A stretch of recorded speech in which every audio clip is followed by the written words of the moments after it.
नमस्कार, मैं विवेक विराट मुद्गल ज्योतिषाचार्य अपने YouTube चैनल जगदम्बा ज्योतिष में आप सबका स्वागत करता हूं। और आज की इस वीडियो से हम शुरू करने जा रहे हैं 12 राशियों का मासिक राशिफल।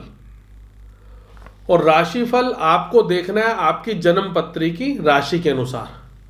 अगर आपको अपनी जन्म पत्री की राशि नहीं मालूम है तो आप जन्म पत्री में अपनी राशि देख सकते हैं। आपकी जन्म पत्री नहीं है तो अपनी डेट ऑफ बर्थ, टाइम और प्लेस के द्वारा अपनी राशि को पूछ सकते हैं। आपको अगर किसी भी प्रकार से ज्ञात नहीं हो पा रहा तो हमें आप अपनी डेट ऑफ बर्थ, टाइम और प्लेस भेजें कमेंट्स बॉक्स में कमेंट्स करके, तो हम आपको आपकी राशि के बारे में बताएंगे। आपकी डेट ऑफ बर्थ, टाइम और प्लेस आपको मालूम ही नहीं है तो इसका मतलब आपको अपनी जन्म राशि नहीं मालूम हो सकती। तो आप अपने नाम राशि का सहारा ले सकते हैं। तो नाम राशि के अनुसार जो भी आपकी राशि बनती है उसके अनुसार इस फलादेश को समझने का और सुनने का प्रयत्न करें। शुरुआत करते हैं राशि मेष से। जनवरी मास का महीना कैसा रहेगा? मेष राशि के जो स्वामी है वो मंगल है, यानी कि लग्नेश राशि के स्वामी मंगल 8वें घर में केतु के साथ विराजमान है। मंगल और केतु की युति को शुभ नहीं कहा गया, विस्फोटक कहा गया। तो मंगल और केतु अगर 8वें घर में विराजमान है, कहीं ना कहीं शारीरिक कष्ट की अनुभूति का योग बनता है, शारीरिक कष्ट हो सकता है। और मंगल और केतु का मिलन क्योंकि विस्फोटक है तो गाड़ी अगर आप चलाते हैं तो गाड़ी को बड़े ध्यानपूर्वक चलाने की आवश्यकता है, अन्यथा नुकसान हो सकता है। मंगल और केतु की सप्तम दृष्टि, 7वीं दृष्टि सेकंड हाउस पे पड़ रही है और सेकंड हाउस है हमारे वाणी का और परिवार का। तो वाणी पर संयम रखने की आवश्यकता है, नहीं तो पारिवारिक वाद विवाद बढ़ सकता है। और 17 जनवरी से मंगल वृश्चिक राशि को छोड़कर धनु राशि में प्रवेश कर रहे हैं, जो कि बहुत ही शुभ है क्योंकि यहां लग्नेश और भाग्येश का संबंध बन रहा है। लग्नेश और राशि के जो स्वामी हैं मंगल, वो भाग्य स्थान में विराजमान होने जा रहे हैं। तो मंगल का भाग्य स्थान पर बैठना शुभता को दर्शाता है। पिछले कई समय से चली आ रही जितनी भी मुश्किलें हैं वो दूर होती हुई आपको नजर आएंगी। विदेश से संबंधित किसी भी कार्य को अगर आप कर रहे हैं या करना चाहते हैं तो यह अति उत्तम समय है, यानी कि फौरन से कोई ना कोई किसी ना किसी रूप में शुभ समाचार मिलने का योग है। विदेश घूमने जाने का योग बन सकता है, विदेश से व्यापार करने का योग बन सकता है। तो कुल मिला के लग्नेश का भाग्य स्थान में बैठना, यानी कि 9वें भाव में बैठना, भाग्य का सहारा आपको मिलने जा रहा है। और मंगल की सप्तम दृष्टि क्योंकि तीसरे भाव पे रहने वाली है तो पराक्रम शक्ति बढ़ेगी। तो पराक्रम शक्ति बढ़ेगी तो निश्चित रूप से 17 जनवरी के बाद आपको शुभ समाचार मिलेंगे।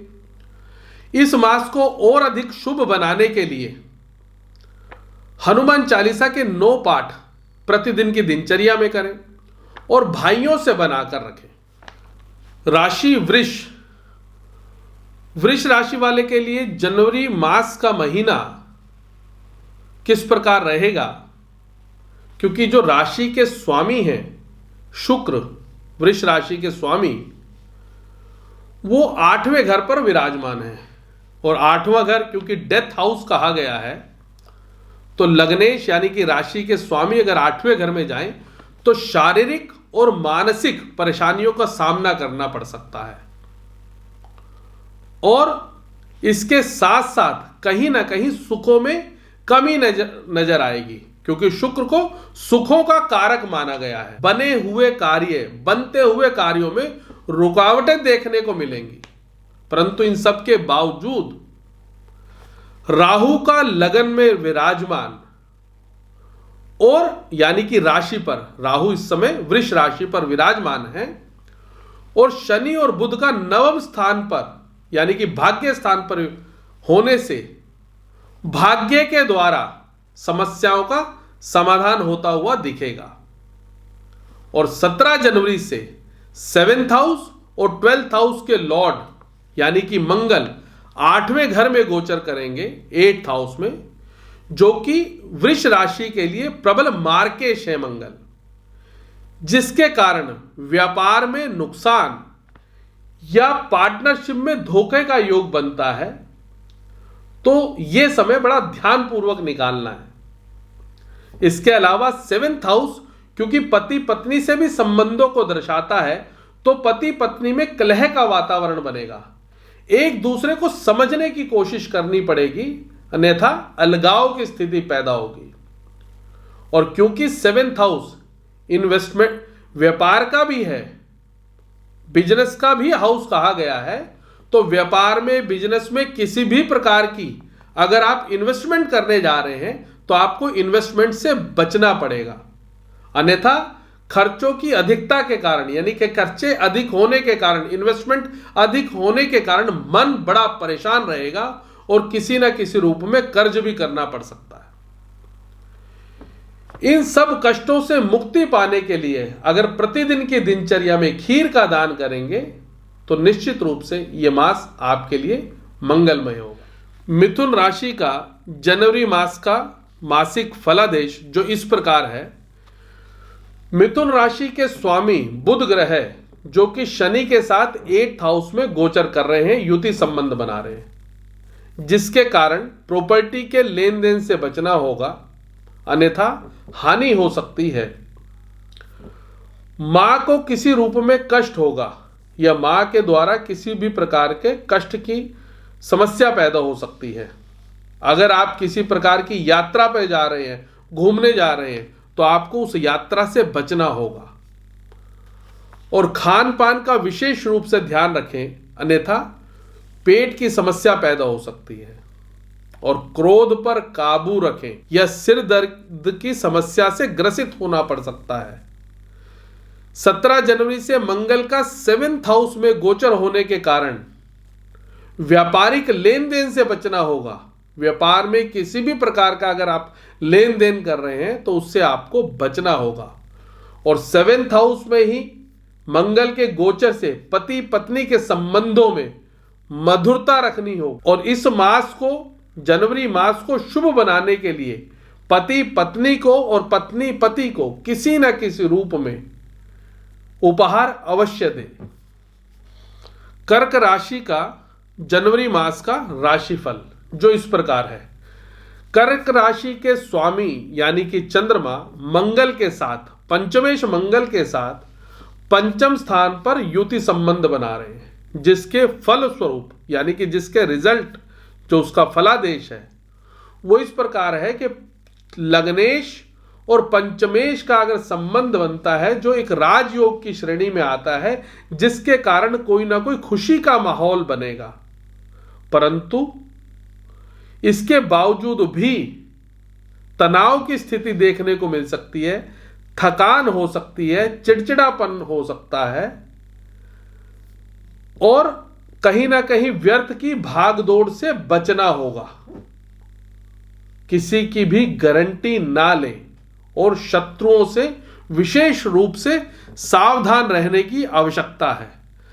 अत्यधिक मेहनत, बहुत परिश्रम करने के बाद और परिवार के सहयोग से ही रुके हुए कार्य बनेंगे।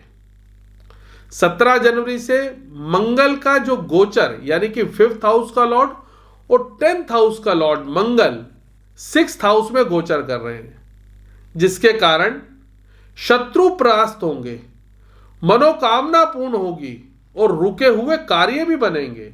जो लोग सरकारी क्षेत्र से जुड़े हुए हैं, सरकारी विभाग से जुड़े हुए हैं, उनको लाभ के अवसर प्राप्त होंगे। अचानक किसी भी रूप में मनोकामना पूर्ण हो सकती है। अचानक का मतलब या मनोकामना का मतलब जो भी आपकी इच्छाएं हैं उन इच्छाओं की पूर्ति हो सकती है। इस मास को शुभ बनाने के लिए सोमवार, बुधवार और शनिवार सरसों के तेल की मालिश करके स्नान करेंगे तो यह मास आपके लिए मंगलमय हो। सिंह राशि का जनवरी मास का फलादेश। सिंह राशि के स्वामी यानी कि सूर्य भगवान पंचम स्थान में शुक्र और चंद्रमा के साथ युति संबंध बना रहे हैं, जिसके कारण एजुकेशन से जुड़े हुए जो व्यक्ति हैं उनको अपने अभिमान के कारण किसी न किसी प्रकार की समस्याओं का सामना करना पड़ सकता है। आपको संस्कार और संस्कृति का निर्वाह करना पड़ेगा, यानी कि अपने बड़ों का आदर करना चाहिए। 15 जनवरी से भगवान सूर्य छठे घर में गोचर कर रहे हैं, धनु राशि से निकलकर मकर राशि में गोचर कर रहे हैं। तो छठे घर में गोचर करने से कंपटीशन में सफलता मिलेगी, शत्रु परास्त होंगे, परंतु सूर्य और शनि के मिलन से तनाव की स्थिति उत्पन्न होगी। बनते हुए कार्यों में बाधा उत्पन्न हो सकती है और 17 जनवरी से मंगल का पंचम स्थान में गोचर होने से प्रॉपर्टी से लाभ या वाहन खरीदने का योग बनेगा।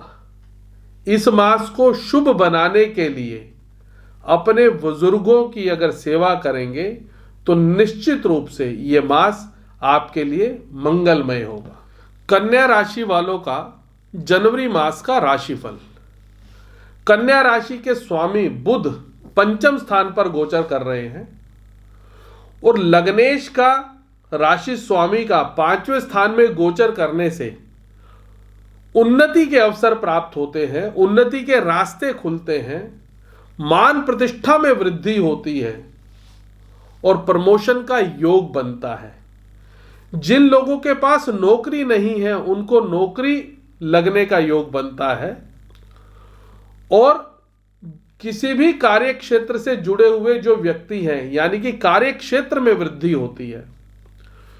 जो लोग व्यापार से जुड़े हुए हैं उनको व्यापार में सफलता मिलेगी और जो स्टूडेंट हैं उनको स्टडी में आगे बढ़ने से लाभ होगा, स्टडी में आगे बढ़ने का रास्ता खुलेगा। 17 जनवरी से अष्टमेश मंगल का 4th हाउस में गोचर होने के कारण मकान और वाहन खरीदने में, लेन देन में आपको सावधानी रखनी पड़ेगी, अन्यथा हानि का योग बनता है। इस मास को शुभ बनाने के लिए, कष्टों से मुक्ति पाने के लिए गुड़ से बनी हुई वस्तुओं का अगर दान करेंगे तो यह मास आपके लिए मंगलमय होगा। तुला राशि वालों का जनवरी मास का राशिफल। राशि स्वामी शुक्र का 3य स्थान में गोचर होने से यानी कि 3य स्थान में बैठने से बने हुए कार्यों में बाधा उत्पन्न हो सकती है और इसके साथ साथ आपको धोखाधड़ी से भी सावधान रहने की आवश्यकता है। और अष्टम स्थान यानी कि 8th हाउस में राहु के कारण कहीं ना कहीं अपमान का घूंट पीना पड़ सकता है, तो इस बात का आपको विशेष ध्यान रखने की आवश्यकता है। भाइयों से अनबन हो सकती है और बुध और शनि के 4th स्थान पर विराजमान होने से, बुध और शनि क्योंकि 4थे स्थान पर भाव में बैठे हुए हैं, तो प्रॉपर्टी का योग बनेगा। और दूसरे स्थान में मंगल और केतु कि चंद्रमा के साथ युति होने के कारण मन कहीं ना कहीं परेशान हो सकता है। चंद्रमा, मंगल और केतु की जो युति संबंध बनी हुई है तो मन पे किसी न किसी प्रकार का बोझ उत्पन्न हो सकता है, किसी प्रकार की चिंता उत्पन्न हो सकती है, किसी कारण से मन बेचैन हो सकता है।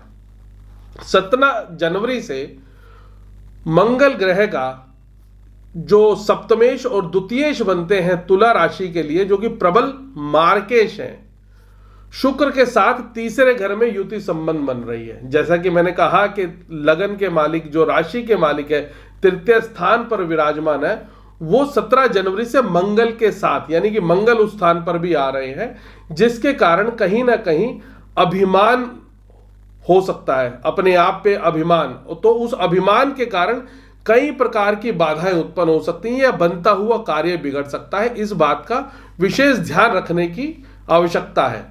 इस मास को शुभ बनाने के लिए अगर हो सके तो भगवान सूर्य को अर्घ देंगे तो निश्चित रूप से यह मास आपके लिए मंगलमय हो। वृश्चिक राशि का जनवरी मास का फलादेश।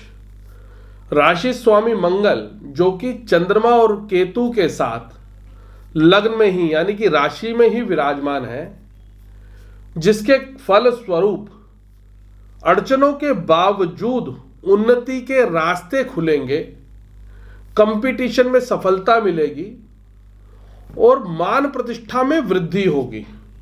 और अगर कोई शत्रु परेशान कर रहा है तो शत्रु परास्त होंगे। और विदेशों से भी किसी भी रूप में शुभ समाचार मिल सकता है। और कहीं ना कहीं भाइयों से अभिलाषा रहेगी, सहयोग की अभिलाषा रहेगी। व्यापारिक लेन देन से बचना होगा। शेयर मार्केट में नुकसान हो सकता है और खर्चे अधिक होंगे। 17 जनवरी से मंगल का सेकंड हाउस में गोचर होने के कारण कटु शब्दों से बचना होगा, यानी कि किसी को कटु शब्द नहीं कहने, अन्यथा किसी भी रूप में हानि उठानी पड़ सकती है। इस मास को शुभ बनाने के लिए अगर हो सके तो गरीबों की, बेसहारा लोगों की, अपाहिज लोगों की किसी ना किसी रूप में सेवा अवश्य करें। धनु राशि का जनवरी मास का फलादेश। धनु राशि में ही भाग्येश सूर्य के विराजमान होने के बावजूद इस बात का ध्यान रखना होगा, स्वास्थ्य का ध्यान रखना होगा विशेष रूप से, क्योंकि तेज बुखार हो सकता है। और अगर किसी यात्रा पर जा रहे हैं तो यात्रा को स्थगित करना ही सही निर्णय साबित हो सकता है। और विदेश से किसी भी प्रकार के लेन देन से बचना होगा, अन्यथा हानि उठानी पड़ सकती है। परंतु धार्मिक यात्रा या धार्मिक कार्यों की तरफ रुझान अधिक होगा। राहु का 6ठे स्थान पर गोचर होने के कारण खान पान पर विशेष ध्यान रखें, अन्यथा पाचन क्रिया, पाचन तंत्र खराब हो सकता है। 17 जनवरी से मंगल का राशि के ऊपर ही विराजमान होने से क्रोध पर संयम रखना होगा और किसी की भी बातों में ना आए। इस मास को शुभ बनाने के लिए अगर आप सफेद मीठी वस्तुओं का दान करेंगे तो यह मास आपके लिए मंगलमय होगा। जनवरी मास का मकर राशि वालों के लिए राशिफल। राशि स्वामी शनि जो कि बुध के साथ राशि पर ही विराजमान है, जिसके फल स्वरूप मन वांछित यानी कि इच्छाओं की पूर्ति होगी और व्यापार में उन्नति के अनेक अवसर प्राप्त होंगे। जो व्यक्ति नौकरी से जुड़े हुए हैं उनकी प्रमोशन होने का योग बनता है, परंतु बॉस से बनाकर रखें, नहीं तो प्रमोशन अटक सकती है। और व्यर्थ की भाग दौड़ से बचें, क्योंकि पैरों में तकलीफ यानी कि तलवों में तकलीफ का योग बनता है। इसके साथ साथ मकर राशि वाले जुआ, सट्टा, लॉटरी और शेयर मार्केट से नुकसान उठाना पड़ सकता है मकर राशि वालों को। 17 जनवरी से मंगल का द्वादश स्थान पर गोचर होने से शारीरिक समस्याओं से जूझना पड़ सकता है। इस बात का आपको ध्यान रखना होगा और गुस्से पर काबू रखें, संयम रखें। कोर्ट केस, पुलिस केस से बचना होगा। इसका अर्थ यह हुआ कि किसी के भी झगड़ों में ना पड़े। जनवरी मास को शुभ बनाने के लिए भगवान शिव की उपासना करें, यानी कि भगवान शिव का अभिषेक करें और ओम नमः शिवाय का 108 बार जप करें या पाठ करें। कुंभ राशि का जनवरी मास का फलादेश जो इस प्रकार है। परिवार में किसी शुभ कार्य पर अत्यधिक खर्चा होने के कारण मानसिक तनाव की स्थिति उत्पन्न होगी और 15 जनवरी से सूर्य का 12वें घर में लग्नेश शनि यानी कि राशि स्वामी शनि के साथ युति संबंध यानी कि गोचर करने से स्वास्थ्य के ऊपर ध्यान रखने की आवश्यकता है। इसका अर्थ यह है अत्यधिक तले हुए पदार्थों के सेवन से बचें, क्योंकि स्वास्थ्य खराब हो सकता है। भोजन से, अत्यधिक तले हुए भोजन से दूरी बनानी होगी और नियमित भोजन के उपरांत घूमने की आवश्यकता है। 10वें घर में मंगल और केतु की युति संबंध के कारण, क्योंकि 10वां घर नौकरी से संबंधित होता है, पिता से संबंधित होता है, प्रमोशन से संबंधित होता है, तो नौकरी में किसी भी प्रकार की समस्या उत्पन्न हो सकती है। इस बात का विशेष ध्यान रखने की आवश्यकता है। वाद विवाद से बचें। और सप्तमेश का द्वादश भाव में गोचर होने से जीवन साथी, क्योंकि सप्तम स्थान का अर्थ हमारे लाइफ पार्टनर से भी है, तो सप्तमेश का द्वादश भाव में गोचर होने से जीवन साथी से मन मुटाव की स्थिति उत्पन्न हो सकती है। जनवरी मास को शुभ बनाने के लिए अगर हो सके तो धर्म स्थान पर माथा टेकें। मीन राशि का जनवरी मास का फलादेश। राशि स्वामी गुरु का 12वें भाव में गोचर होने से कमर और पिंडलियों की शिकायत हो सकती है, यानी कि दर्द हो सकता है। करियर में अत्यधिक परिश्रम और संघर्ष से ही सफलता मिलेगी। दशम भाव में भाग्येश मंगल के प्रभाव से भाग्य का सहारा बना रहेगा। और सप्तमेश बुध के साथ शनि की युति जो कि 11वें भाव में बन रही है, उसके कारण नई योजनाओं को क्रियान्वित करने का मौका मिलेगा।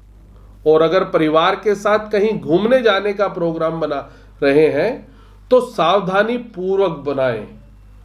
बहुत ध्यान रखने की आवश्यकता है। ग्रहों की बदलती चाल से कोई विवाद पैदा हो सकता है। इस मास को शुभ बनाने के लिए मां के चरण स्पर्श कर अगर आशीर्वाद लेंगे तो यह मास मंगलमय होगा।